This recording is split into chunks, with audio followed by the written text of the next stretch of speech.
Okay, howdy. Hi, everyone. Putting together a video, an introductory video for you on this first day of our summer session. So it is COM 409, the Rhetorical Tradition, and this is summer session number 2. And we will be learning about the rhetorical tradition for the next 5 weeks. I have my updated syllabus that I just finished off and posted earlier today. And I always like to record a fresh introductory video. So this is up to date, live, fresh, and the whole bit. Just talk for a few minutes about the class and what you can expect and what I'm looking for, tips for success, etc. So let's see where to begin. Well, my name is Donovan Conley, and I have been teaching this class for quite some time. Been in the department since 2004, over 20 years.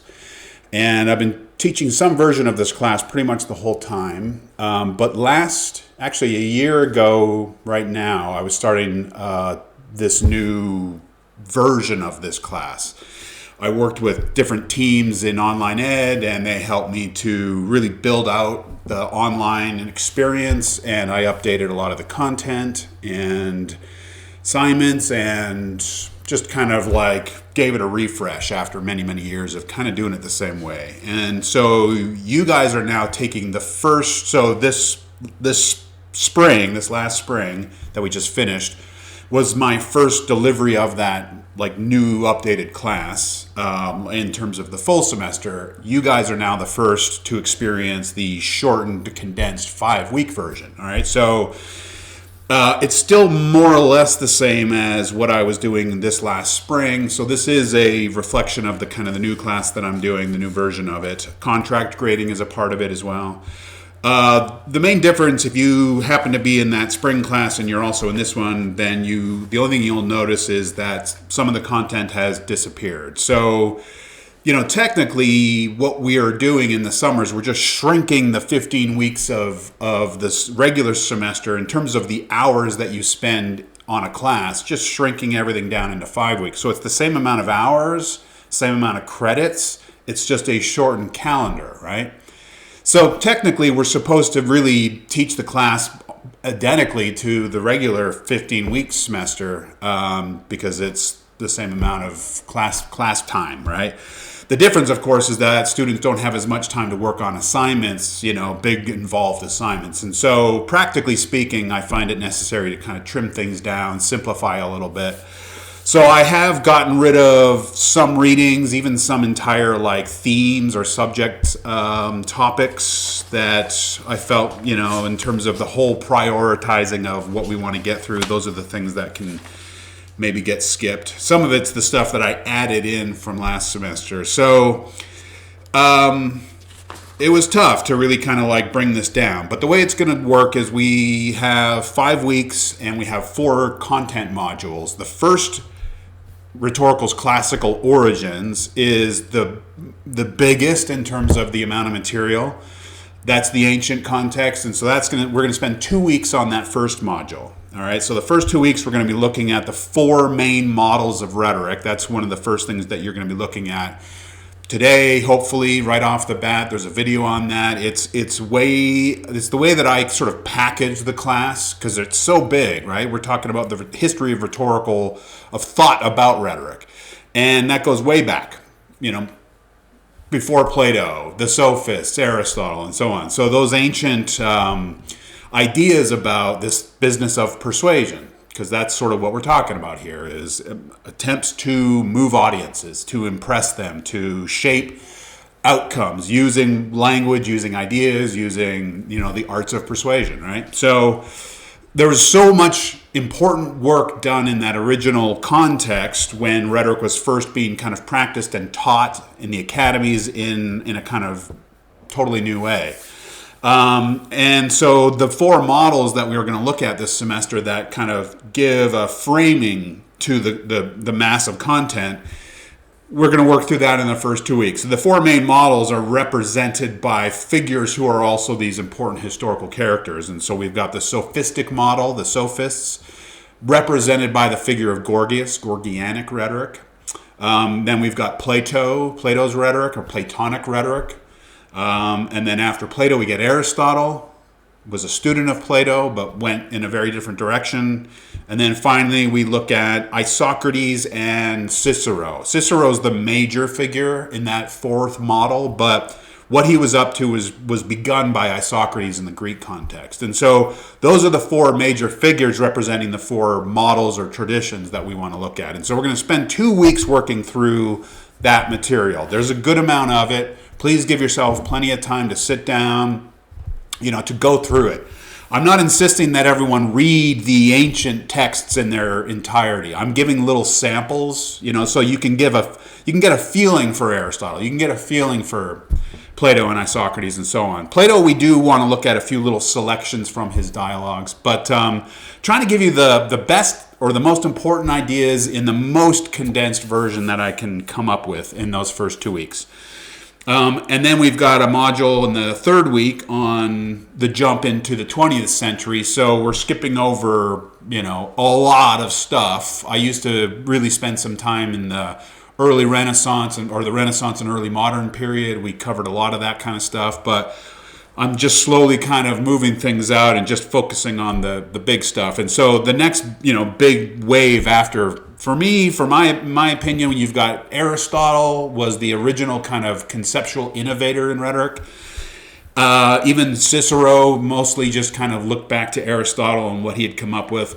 And then after Aristotle, in my opinion, my estimation, it's Kenneth Burke in the 20th century, who was the most important figure in terms of theorizing and conceptualizing and inventing language and concepts to understand how it is that rhetoric's operating today in the 20th century. He was writing through most of the 20th century, but it's more of this kind of contemporary, late modern kind of more, of the world that we're familiar with. And so rhetoric, I think of Kenneth Burke as our kind of, contemporary Aristotle. So we jump into the 20th century. We look a little bit at some argumentation stuff with Perelman, and then we look at a couple of essays by Burke.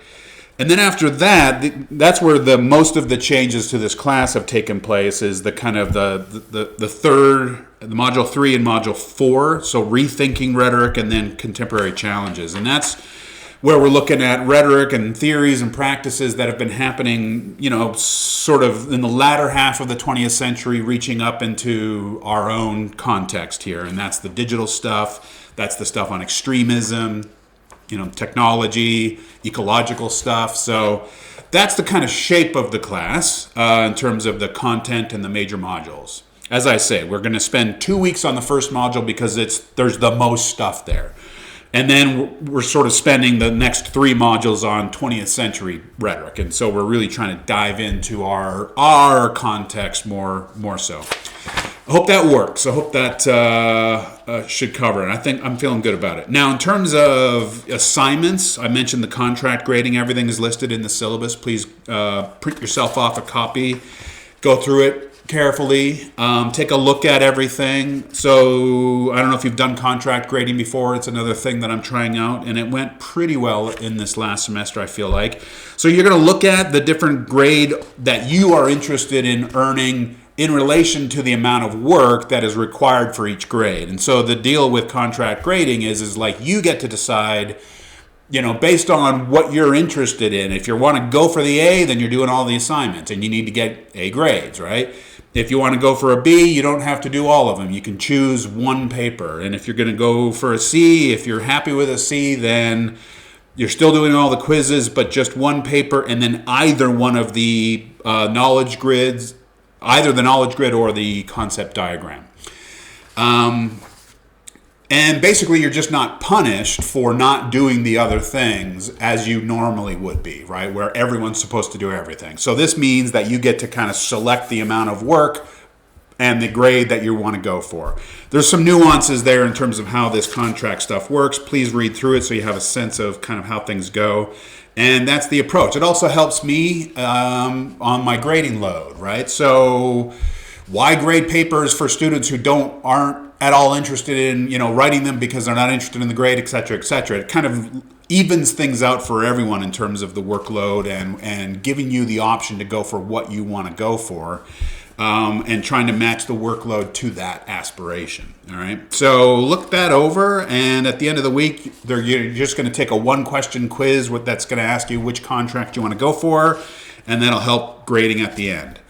10 minutes. Okay. So yeah, just jumping back to the assignments, we've got the quizzes. We've got, doesn't matter what your contract is, everyone's expected to do the quizzes. There's 4 of them. They're 10 points, right? And they're just at the end of the each module, content module. So it's just like sort of covering the key basic conceptual information of the content that we just learned.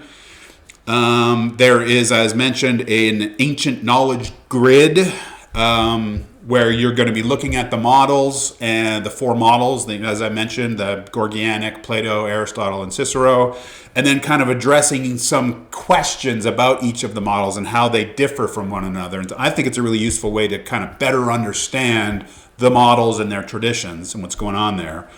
And then there's this thing called a postmodern concept diagram. This is where you're going to come up with an illustration of a concept.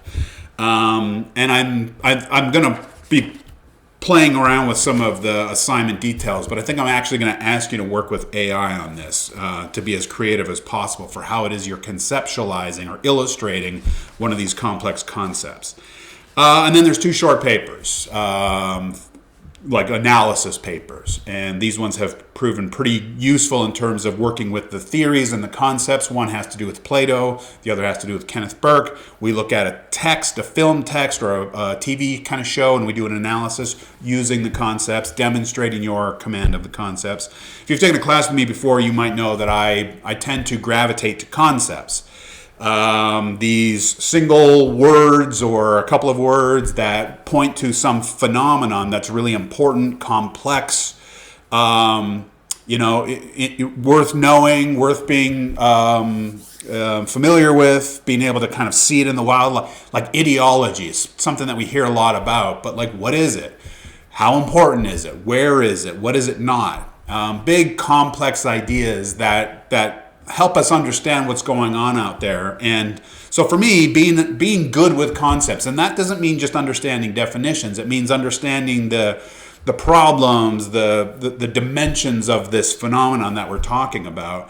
And if you can sort of usefully understand these things, I feel like you are a fairly well-educated, consumer critic of public messages and how things come at you, and to be able to kind of spot things and sort through them and deconstruct and exercise a kind of critical agency of your own, which is connected to your, I think, essential kind of function as a democratic citizen, right? We all need to be as educated, as critical, as informed, and as savvy about messaging as possible for the better of the whole thing.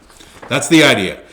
So let's see here. Yeah, so this week, just dive into the material, gang. So as mentioned, the class has been built out pretty elaborately, I'd say, at this point. I think it's a nicely built, nicely designed course. Still working on a few little tweaks here and there. I'm going to spend some time on the assignments. So, you might see some things start to kind of just change. If you look at some of those other assignments today, and then you look at them in a few days, they might be a little bit different. But mostly I'm just going to be adding some more detail and just kind of help flesh these out a little bit. Some things happened last semester that I think I can help address at the outset. So, yeah, I'll just be kind of picking away a little bit over the next day or so. And in terms of like how to approach the class, you're probably going to look at the amount of material and just be like, oh my goodness, there's a lot. I can't get away from it. I can't get around it. I don't want to. It's 2,500 years or so of history, of thinking and writing and engaging in this thing of rhetoric. And so there's just way, way, way too much to do justice to. This class is called the Rhetorical Tradition. I'm trying to think about this in terms of some of certainly in the Western tradition, our Western tradition. The major figures, books, texts, statements, ideas, principles, theories, and so on that shape the practice of rhetoric and that help understand the practice of rhetoric, right? So I'll just mention right off the bat, for me, rhetoric is something first and foremost that humans do out there in the world, right? So, we get up, we live our lives, and we try to influence one another, oftentimes at a distance. And that's an important kind of contemporary fact, is that we have the ability to influence people who we don't even know, right? That's media, that's technology, but go back to the ancient context, right? So just living your life socially, culturally, politically, economically, in terms of your, relationships and so on. We're always using language and ideas and symbolism and performances and texts and, words on pages, and moving in more to contemporary times, images and technologies, and on and on and on, to do things, to accomplish things, to influence audiences or publics or, other people out there to believe the same things that we believe, to accept the same, version of events or vision of reality or, interpretation of, how things are going or how they're not going, right? And trying to convince others and trying to move others and trying to achieve certain kinds of actions and outcomes and results. And this is all the realm of rhetoric, of influence and suasion, of moving, of guiding, of nudging. I don't know if anyone's in my other class that I'm teaching right now, Principles of Persuasion, but we're looking very, cleanly and directly at that business of suasion, of what it is that moves us around, right? I think it's still a super important topic. I think rhetoric's gone a lot into more kind of subtle but powerful kind of mediums and technologies today. We don't have a lot of open dialogue. We don't have a lot of reasoned debate and so on, but we do have a lot of influence. We have a lot of manipulation. We have a lot of coercion, intimidation, etc., etc., etc. All of this stuff is usefully understood as rhetorical. Our job is to try to get a handle on how to kind of think about it, talk about it, write about it, engage it, deflect it, maybe make it our own, what's healthy, what's not healthy, etc. All right, 17 minutes is pretty good here. I think that's maybe it for now. I would just finally say, in terms of having good success in this class, there is a fair bit of content. Do your best with, the ancient texts, but you're not going to be tested directly on any of that stuff. You will be expected to know the big ideas, but Herrick is an important book. That's our textbook. And the video lectures, my YouTube channel has a ton of YouTube lecture videos for this class and other classes. Those videos are me really trying to talk to you about the most important ideas that we're getting from either Herrick or the original texts themselves. So do watch the videos, and I also accompany the videos with notes, and those are meant to just sort of bring everything together here on the page. So you have a lot of materials and supplemental materials to help you, study guides, etc. So my guess is that if anything, you're going to feel overwhelmed. And the main thing is to just keep a good pace. Do not let this class slide. Do not let yourself say, I'll get to it, it'll be fine. It'll gather, especially these first 2 weeks. They come quickly. There's a lot that's going to come at you. It's actually going to mellow out a little bit in the subsequent weeks. But there's a lot to engage early on, and it's important. We're starting out, bam, we're starting out strong. So just, keep pace. This week, try to get through the stuff on Plato. Next week, try to get through the stuff on Aristotle and Isocrates. That's the first 2 weeks right there. Keep pace. Don't let yourself fall behind, because it can get away from you pretty quickly. If you do struggle with any of the readings or the concepts, please reach out. Please email. We can set up a Zoom call. I probably won't be on campus in the office too much, but we can meet on campus if you'd like. I'm available, I always love talking about the class, not just about technical assignment type stuff, but about the actual materials, the readings, the ideas. Love to. If you wanted to meet, just come by and chat about whatever. I had a student in this class maybe a year ago, or maybe even more. Young guy named Luke. Part of my frustration with online is that I never get to see people very much, and so this this name Luke person was getting these really great grades and writing these really interesting papers, and it turned out that he was getting really excited about rhetoric and these ideas. And he ended up reaching out. He started coming by my office. We started setting up Zoom calls where we would just talk about rhetoric. He just had questions about rhetoric, and so we would have these lovely conversations. We ended up doing an independent study together this semester. We just finished it up. He wrote this brilliant 40-page paper doing a rhetorical analysis on Elon Musk and irony and digital platforms and extremism and all kinds of stuff. And now he's going to a conference, and he got that paper accepted at a conference, and he's just soaring right now. So I love to talk about rhetoric with my students. I get bummed out with online classes because we rarely actually talk about the ideas and the material. We mostly talk about technical details, assignments and points and dates and do. And of course, I get that we have to make sure that everything's running smooth and all that. But hey, I love chatting about rhetoric, so don't be shy. And I love chatting with my undergraduate students. So do reach out if you would like, if you have any questions or confusions. The main thing is, do not let yourself start to slide. Do not let this content overwhelm you. Don't say, oh, I'll get to it later. Don't say, oh, this is too weird and different, I'm not even going to bother. You got to give it an effort. You got to stay on top, but it's a very doable class. I have 20 years of students coming through this class doing very well. I think it'll push you a little bit out of your comfort zone, perhaps, but I think just stick with it and reach out, and I will help you, and we'll get you through to the end of these 5 weeks, and hopefully you'll have learned some cool stuff and done some cool stuff and had a good experience. All right, so I'll shut up there. This is already long, and I'm wishing everyone a really great first week, and let's do it. All right, peace.